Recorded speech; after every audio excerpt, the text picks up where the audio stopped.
We begin, of course, with the latest on health and healing, something we can all relate to. Most people want to be healthier, prevent disease. Well, a new study from Texas A&M University Health Science Center suggests eating spinach could prevent colon cancer. And now, building on previous work, researchers are closer to understanding exactly how. As I mentioned, colon cancer is the fourth most common cancer and a serious cancer. It's the second leading cause of death, cancer deaths, and previous studies have shown that eating green vegetables and high fiber reduces the risk of colon cancer by at least 50%. Now, this new study, recently published in the peer-reviewed journal Gut Microbes, explores the relationship between spinach, gut health, genes, and colon cancer outcomes. And they found that it made a big difference. So, the idea is get as many greens as possible, not just spinach, into your diet. And also high fiber. Well, there's your unrefined grains, your beans, legumes, pulses, starchy vegetables like turnips, rutabaga, parsnips, and sweet potatoes and yams, all good for you. And you help reduce it. Now, if you want to even reduce it more, then make sure every day you have one full serving of your cruciferous vegetables: broccoli, kale, cauliflower, Brussels sprouts, collard green, asparagus, mustard, radishes. All of those, watercress, they're all loaded with good isothiocyanates, endo-3-carbanols, the anti-cancer nutrients your body benefits from. Now, another study, and this study is from the medical school at University of Patras in Greece, shows that if you are too sensitive, and we all know what that means in our own ways, and if you personalize everything, if you see yourself as a victim and then a victim of everything, then you're putting yourself at risk of a heart attack or heart disease. People that are particularly sensitive to stress hormones also exhibit markers that suggest that they are greater at risk of developing cardiovascular disease. Now, this was presented at the annual European Society of Pediatric Endocrinology meeting, and the study aimed to create a test that could differentiate between stress hormone sensitivity and resistant people. And that's what they found. But let's face it, even this morning, early this morning, I counseled a person by phone because I'm not at my home or office. I'm on location, just finishing another couple of days, and I'm finished with this anti-aging clinical study, which is going great, by the way. Phenomenal improvements in people, all based upon reducing stress, going to a deeper level, opening doors of enlightenment. And what this person was saying was that they're extremely stressed. They spend half their day, tied up in emotional knots, lots of crying, lots of angst. And so I had a discussion about, yes, you have these problems, but is it better to go in to solve a problem where you're not emoting, where you're not personalizing everything, and just look at it as information? Okay, I have some things happening in my life that I don't like, but that doesn't mean I should double down and become emotional about every crisis, hypersensitive. My hope is that this person begins to apply to reason instead of reacting. Because when you're using reason, you have an opportunity to solve a problem because you're trying as much as possible to go to a mindful place in the moment you're in, not personalize everything, look at it as information, moving pieces. And in that moment, you can help move some of those pieces in the right direction. If you're focused and calm, people start yelling and screaming and crying and blaming and cursing. What's the outcome of that? Well, according to this study, you're just putting yourself in a position to have your glucocorticosteroids, a group of hormones produced naturally in the body, one of which is the stress hormone cortisol, cortisol, and that impacts your metabolism. It impacts your immune system. It creates pro-inflammatory cytokines. It makes you more sensitive to other conditions. So if you want to hurt yourself, stay stressed, and you'll succeed. But most people don't want that outcome, so learn mindfulness. Also, taking folic acid around conception, according to University of California, in an article on environmental health perspectives, helps protect mothers and their offspring from ending up with an autistic spectrum disorder. That's important. By the way, there's been over a 767% increase in autism spectrum disorder in the last 2 decades. What's happened in the last 2 decades that we didn't have before that?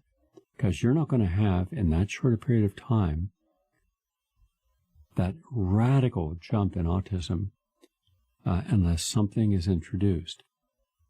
It's not going to be because you have better diagnostic tools. That's the excuse they used to use. Because if that were the case, then we would have seen all these adult autism cases. We haven't seen that. But we do see them in children, not all children, but those that are susceptible both genetically to environmental challenges.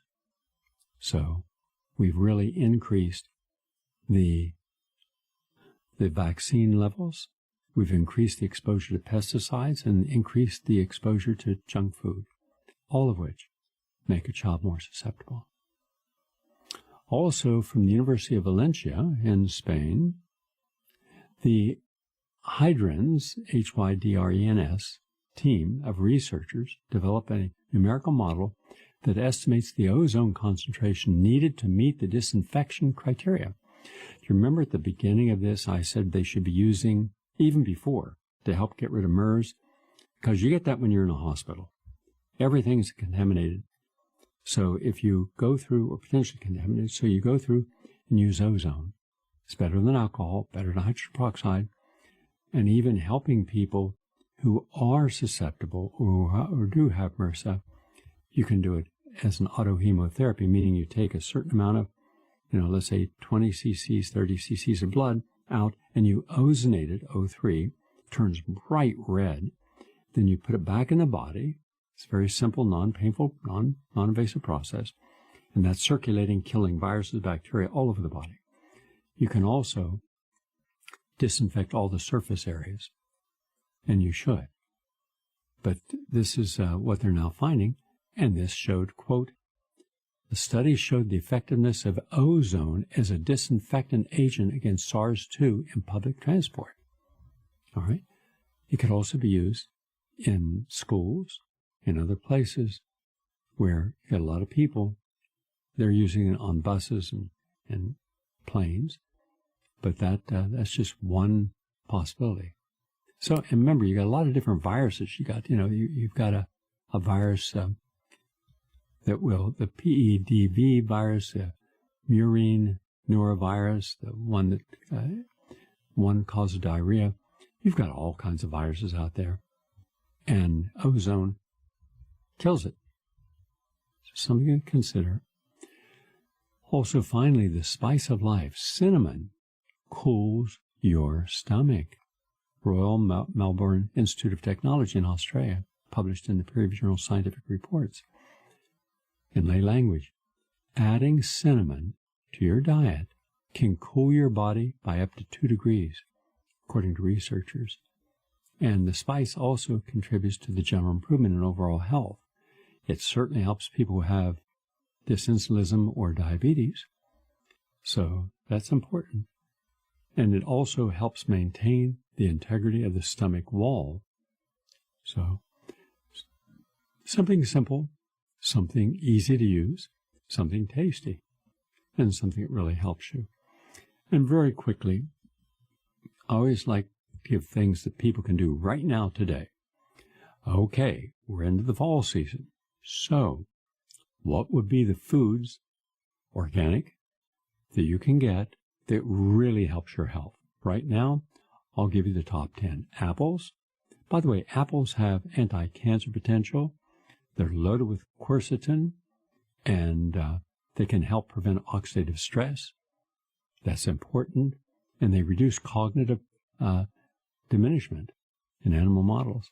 So consuming apples reduces your cancer risk, especially colorectal cancer, especially if you eat the peels as well. And it's also good for liver cancer. The peel in particular is known to have nutrients that kill cancer cells. It's rich in polyphenolic compounds and anti-proliferative action. In breast cancer, apples seem to inhibit mammary tumors in animal subjects. Plums, all kinds of plums. They're good for preventing constipation, and they're good for your bone health. Yeah, plums promote a really good prevention and reversal of bone loss. And they're especially important in postmenopausal women who generally have an escalation in osteoporosis. They're also good for people who are having trouble being regular. Now, artichokes, they're pro-liver function. They really help your liver. And by the way, the artichoke is part of the species of thistle that's been cultivated as food. The plant's edible portion is made up of flower buds before the flower fully blooms. So if you have a problem with your liver, artichokes in a salad, and that will help. It lowers your lipid impact, so it benefits you. Okra, common in the South. They make all forms of okra dishes. Its benefits for the mucilage. It's stews. Okra is known for its ability to help with digestion. It lowers cholesterol because it binds with cholesterol and bile, carrying these toxins out of the liver. It also offers good fiber. It has protein. It has lysine and tryptophan, and it has a number of health benefits. And it's great for people with digestion, and it fights certain types of cancer. Cauliflower is good for a lot. It's a Nebraska species, and it's rich in vitamin C and phenolic compounds, and it helps with weight management. Also, it helps with your immune system, and it helps with cancer. Then pears. I like the cold, juicy pears. You've got a lot of pears at this time of year. I'm not a big pear eater, unless the Comus pear. That's my favorite. And so the pear is rich in phenolics. I mean, really rich. I see that the animals I take care of get pears every single day.